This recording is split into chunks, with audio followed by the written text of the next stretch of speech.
नमस्कार दोस्तों, welcome to learning is a process. आज हम पढ़ेंगे class 8 history chapter 5 when people rebel 1857 and after के क्वेश्चन आंसर्स। क्वेश्चन आंसर्स में है, let us recall first, what was the demand of Rani Lakshmibai of Jhansi that was refused by the Britishers.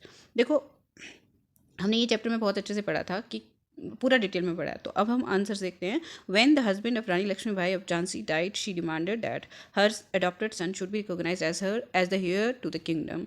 तो जब रानी लक्ष्मीबाई के पति की मृत्यु हो जाती है, उनके बेटे की भी मृत्यु हो जाती है, तो उन्होंने एक बेटे को गोद दिया जिनके लिए वो संघर्ष कर रही थी कि ब्रिटिशर्स उन्हें उनका जो है उत्तराधिकारी मान लें। This demand of her was refuse by the British. ये डिमांड ब्रिटिशर्स ने नहीं मानी। Ultimately the company annex the kingdom as per the doctrine of lapse. तो अंत में क्या करते हैं, जो ब्रिटिशर्स हैं उन्होंने डॉक्ट्रिन ऑफ लैप्स के तहत उसको छीन लिया, उनके राज्य को, झांसी को। What did the British do to protect the interest of those who converted to Christianity. Britishers ने क्या किया उन लोगों के इंटरेस्ट को प्रोटेक्ट करने के लिए, बचाने के लिए, जो क्रिश्चियनिटी में कन्वर्ट हो रहे थे। The British believe that Indian society had to be reformed. Britishers को लगता था कि भारतीय समाज को हमें बदलना चाहिए। New laws pass to stop the practices like sati and child marriage. नए नए कानून पास किए सती और चाइल्ड मैरिज जैसे प्रैक्टिसेस को रोकने के लिए। Widows were encourage to marry again. और विधवा औरतों को प्रोत्साहन दिया गया दोबारा से शादी करने के लिए। Following with the steps that the British did to protect the interest of those who converted to Christianity. तो ये कुछ स्टेप्स थे जो ब्रिटिशर्स ने लिए क्रिश्चियनिटी को कन्वर्ट होने वाले लोगों को बचाने के लिए। After 1830, the company allowed Christian missionaries to function freely in its domain and even own land and property. 1830 के बाद कंपनी ने क्रिश्चियन मिशनरीज को, जो क्रिश्चियनिटी को फैला रहे थे, उनको पूरा स्वतंत्र कर दिया कि वो पूरी तरह से अपने काम को कर सकते हैं और वहाँ पे लैंड भी रख सकते हैं भारत में, और प्रॉपर्टी भी एक्वायर कर सकते हैं। In 1850 a new law was pass to make conversion to Christianity easier. 1850 में एक नया कानून पास किया गया जिससे कि क्रिश्चियनिटी में कन्वर्ट होना किसी के लिए भी ईजी हो गया। That the Indian who had converted to Christianity can inherit the property of their ancestor. अगर कोई भी भारतीय जो है क्रिश्चियनिटी को अपनाता है, क्रिश्चियन बन जाता है, तो उसे उसके पूर्वजों का जो प्रॉपर्टी है मिल जाएगी। What objections did the सिपाही have to the new cartridges that they were asked to use? सिपाहीज को जो नई बंदूकें दी गई उनसे क्या प्रॉब्लम थी, ठीक है। तो after the death of the young soldiers, एक यंग सोल्जर की डेथ होती है, मंगल पांडे जिनका नाम था। Some sipahi of the regiment at Meerut refuse to do the army drill using the new cartridges. तो कुछ सिपाही जो है वहाँ मेरठ के रेजिमेंट के, वो ड्रिल करने से मना करते हैं, वो नए बंदूकों को इस्तेमाल करने से मना कर देते हैं। The sepoys had raised the following objection. उनके जो आपत्ति थी उनको, वो उन्हें बताई। When they were asked to use new cartridges, उन्हें जब कहा गया कि नई बंदूकों का इस्तेमाल किया जाए। The cartridges use for new rifles were greased with the fat of cows and pigs. देखो, जो कार्ट्रिजेस यूज़ होती थी ना नई बंदूकों के लिए, तो उसमें क्या होता था कि सामने के पोर्शन में जहाँ से बंदूक चलाई जाएगी वहाँ उसे बंद करके रखा जाता था। उसमें माना जाता था कि पिग या काउ का जो फैट है वो इस्तेमाल किया जाता था बंद करने के लिए। It is a great insult to the religion of the Indian sipahi. तो ये ऐसा धारणा भारतीय सिपाहियों की आगे कि ये उनके धर्म की बेइज्जती है। The Hindus as well as the Muslims, दोनों ही हिंदू और मुस्लिम्स इसके खिलाफ थे। फिर क्या है, it appear to the Indian soldiers that the great aim of the English was to turn all the sepoys into Christian. Indian soldiers को क्या लगता था कि ब्रिटिशर्स का क्या एम है कि वो सारे भारतीयों को क्या बनाना चाहते हैं, क्रिश्चियंस बनाना चाहते हैं। And they had therefore introduce the cartridge in order to bring this about. और इसी वजह से ये जो कार्ट्रिज वाला सिस्टम है इन्होंने हमें दिया है। Since both Mohammedan and Hindus would be defined by using it. तो दोनों को ही यूज़ करना था ना, हिंदू और मुस्लिम को, कार्ट्रिजेस को। Their religious sentiments were affected and this was the main reason that they refuse to use the new cartridge. उनकी जो धार्मिक भावनाएं थी उनको आहत पहुंचा था, इस वजह से वो लोग मना कर रहे थे कि नए कार्ट्रिज को हम नहीं यूज़ करेंगे। How did the last Mughal emperor live the last year of his life. देखो, लास्ट मुगल एम्परर के लास्ट जो समय था वो कैसा बीता। The last Mughal emperor Bahadur Shah second और Bahadur Shah Zafar lived in a miserable life in his last time. बहुत ही दुखदायी और दयनीय स्थिति में रहे वो। After the death of Aurangzeb, Aurangzeb की मृत्यु के बाद Mughal emperor held only symbolic value. और मुगल एम्परर के पास सिर्फ एक निशान, एक सिंबल के रूप में ही वैल्यू थी, उन्हें सिर्फ राजा ही माना जाता था। During the 1857 revolt the rebels needed someone who would rule the land once the British were thrown out. तो जब विद्रोह हुआ तो विद्रोहियों को लगता था कि अगर ब्रिटिशर्स देश से जाते हैं तो फिर उनकी जगह राज करने के लिए जो होंगे वो बहादुर शाह जफर और उनके परिवार के ही लोग होंगे। They decided that it would be the Mughal emperor, though at first Bahadur Shah was a reluctant leader, but he played important role in the rebellion. शुरुआत में बहादुर शाह इस बात को मानने को तैयार नहीं थे कि उन्हें लीडर बनना है, पर अब बाद में वो मान जाते हैं. बहादुर शाह ने बहुत अहम रोल निभाया बाद में. Bahadur Shah sent letters to all small rulers and chieftains to come forward.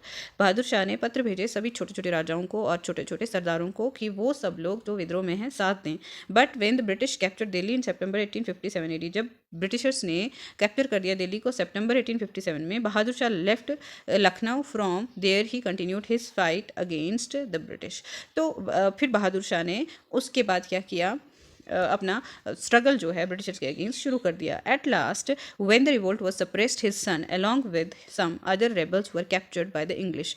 देखो, जब रेबिलियन को सप्रेस कर दिया गया तो उनके जो बेटे थे, उनके दूसरे विद्रोहियों के साथ इंग्लिश लोगों ने पकड़ लिया उन्हें. His 2 sons and a grand son were shot dead before his old eyes. देखो, उनके 2 बेटे और उनका एक जो पोता है उसको उनकी बूढ़ी आंखों के सामने मार दिया गया.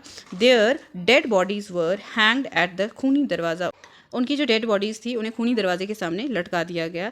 Delhi to create terror among the rebels. ये दिल्ली में किया, और ये क्यों कर रहे थे कि वो जो विद्रोही थे उनके मन में एक डर बिठाया जाए. Bahadur Shah himself was deported to Rangoon where he died in 1862 AD.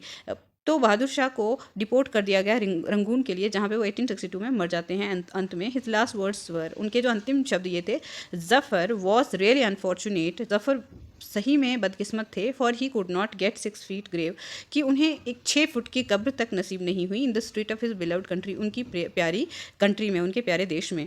Let's discuss what could be this reason for the confidence of the British ruler about their position in India before May 1857.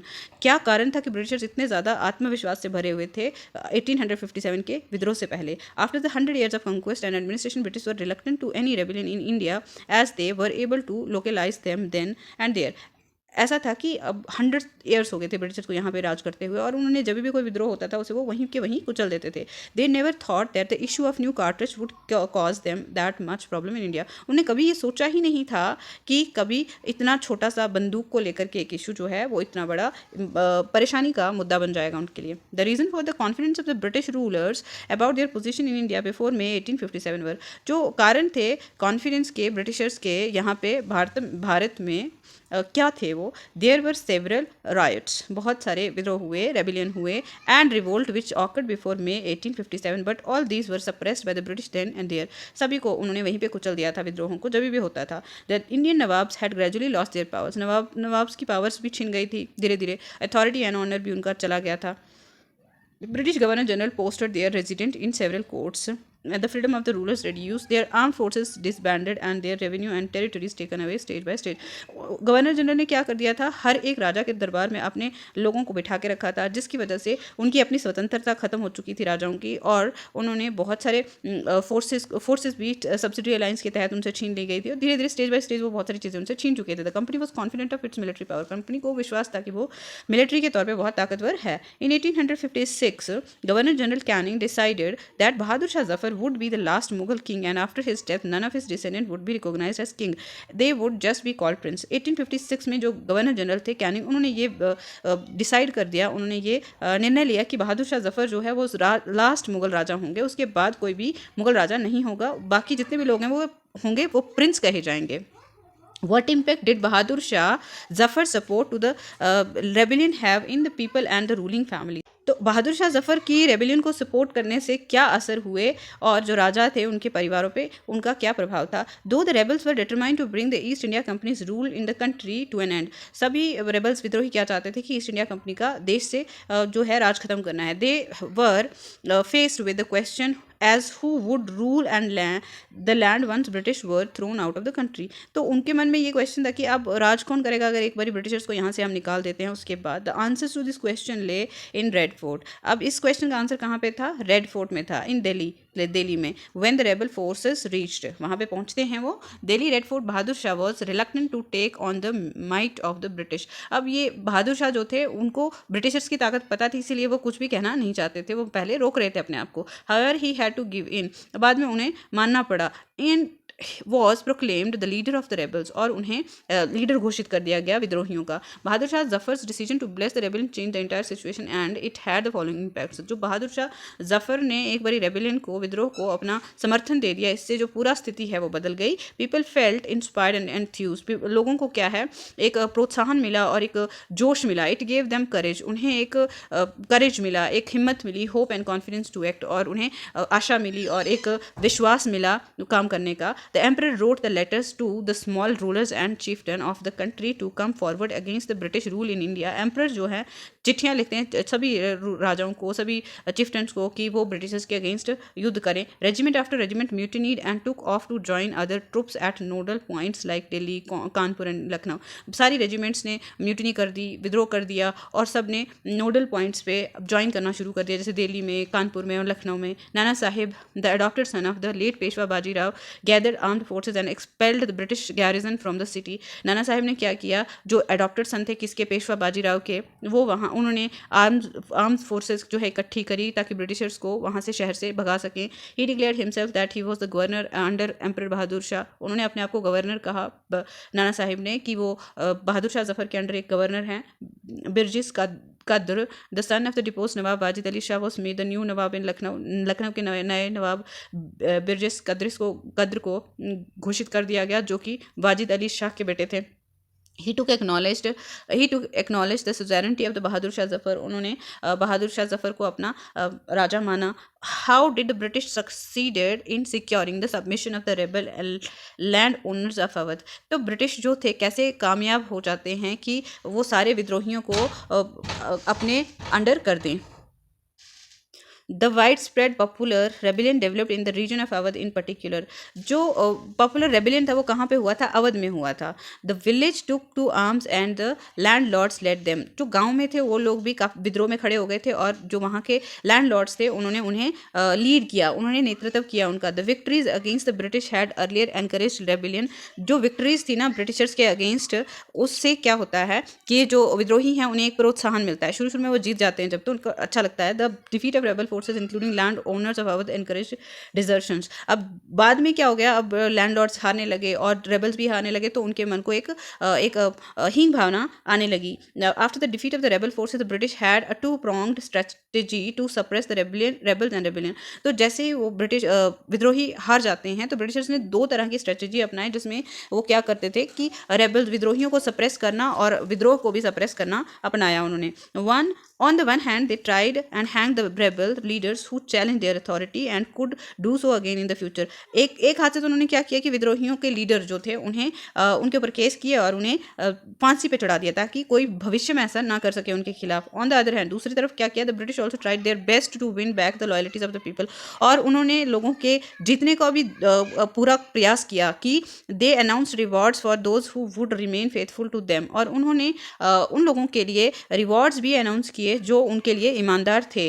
They crushed the revolt with a heavy hand. उन्होंने बहुत ही कड़े तरीके से जो विद्रोह था उसे crush किया. The British military general also try to recapture those places which once felt in the rules. क्या था, ब्रिटिश मिलिट्री जनरल जो थे उन्होंने क्या किया था, वो जगह भी पकड़ने की कोशिश की थी जो उनके पहले अपने कब्जे में थी. In what ways did the British change their policies as a result of 1857 rebellion जो था. तो क्या हुआ, उन्होंने पॉलिसीज चेंज की थी, कैसे की थी. The British had regained control of the country by the end of 1859 तक वो पूरी तरह से विद्रोह को क्रश करने में कामयाब हो चुके थे. But they could not carry on ruling the land with the same policies any more. लेकिन वो सेम पॉलिसीज के साथ देश को नहीं रूल कर सकते थे अभी. Following were the changes introduced by the British as a result of the rebellion of 1857 sorry. तो कुछ चेंजेस लाए उन्होंने, वो हम देखते हैं. British crown took over the control of administration. अब जो ब्रिटिश ताज था यानी रानी थी, उन्होंने भारत का प्रशासन अपने हाथ में लिया. The British parliament passed a new act in 1858 and transferred the power of East India Company to the British Crown in order to ensure a more responsible management of the Indian affairs. नया act पास होता है 1858 में, जिसमें east India company से British rule सीधा crown के हाथ में चला जाता है, ताकि मोर जो रेस्पॉन्सिबल गवर्नमेंट है भारतीय लोगों के लिए दी जा सके. Secretary was appointed for governance. Secretary को अपॉइंट किया गया गवर्नेंस के लिए. A member of the British cabinet was appointed secretary, एक ब्रिटिश कैबिनेट का मेंबर हुआ करता था जिसे सेक्रेटरी बनाया गया of state for India and made responsible for all matters related to the governance in India, और उसे सारी जिम्मेदारी दे दी गई कि जो भी गवर्नेंस का काम है वो भारत में वो ही करेगा। Provide a sense of security to the local rulers, और जो लोकल राजा थे यहाँ के उनको भी एक सुरक्षा का भाव करवाना है, उन्हें सुरक्षा महसूस करवानी है। All ruling chiefs of the country were assured that their territory would never be annexed in future, सारे जो देश के चीफ थे उन्हें ये यकीन दिलाया गया कि दोबारा भविष्य में उनसे उनके जो क्षेत्र थे वो छीने नहीं जाएंगे। They were allowed to pass on their kingdom to their heirs, उन्हें इजाज़त दे दी गई कि वो अपने जो राज्य हैं उत्तराधिकारी होंगे उनको दे सकते हैं, इंक्लूडिंग एडॉप्टेड सन, और एडॉप्टेड सन भी होगा तो भी दे सकते हैं। However they were made to acknowledge the British queen as their sovereign paramount, लेकिन उन्हें ब्रिटिश क्वीन को अपनी सबसे बड़ी रानी के रूप में एक्सेप्ट करना पड़ेगा, वो उन सब की रानी रहेगी। Recognise the army, it was decided that the proportion of the Indian soldiers in the army would be reduced and the number of the European soldier would be increase, ये इंश्योर किया गया कि जो भारतीय सैनिक हैं उनको कम करेंगे और यूरोपियन सैनिकों को सेना में बढ़ाएंगे। It was also decided that instead of recruiting soldiers from Awadh, ये भी निर्णय लिया गया कि जो सोल्जर्स थे वो Awadh, Bihar, central India and south India से ना लेकर के more soldier would be recruited from among the Gurkhas, कहाँ से लेंगे? गुरखास से, सिख से और पठान से। Treated the Muslim with suspicion and hostility, अब मुस्लिम्स को के ऊपर उनको शक था और उनको उन्होंने बहुत बुरे तरीके से ट्रीट किया। The land and the property of Muslim was confiscated on a large scale and they were treated with suspicion and hostility, जो ज़मीन थी और जो जायदाद थी मुस्लिम लोगों की वो छीन ली गई और उन्हें बहुत शक की निगाहों से वो देखा करते थे। The British decided to respect the customary religions and social practices of the people of India, Britishers ने डिसाइड किया कि वो रिस्पेक्ट करेंगे कस्टमरी जो रिलीजन हैं और जो सोशल प्रैक्टिसेस हैं भारतीय लोगों की उनकी। Provide a sense of security of to the landlords को सिक्योरिटी की एक सेंस प्रोवाइड करना भी उनका एक मुद्दा था। Policies were made to protect landlords and zamindar and give them security of right over their lands, अब उन्हें ज़मींदारों को भी उनकी ज़मीनों पे हक देने की बात की। Promise non interference in the sphere of religion, और उन्हें वादा किया कि वो भी उनके धर्म में कोई भी दखल अंदाजी नहीं करेंगे। The British assured the Indian that there religious and the social practices would be respected and not interfere with, और उनकी जो धार्मिक और सामाजिक जो प्रथाएं हैं उनका मान सम्मान किया जाएगा और उनके बीच में कोई भी नहीं आएगा। अब लेट्स डू के अंडर अगर हम देखें, find out stories and songs remembered by the people in your area और योर फैमिली अबाउट सन 57 की लड़ाई।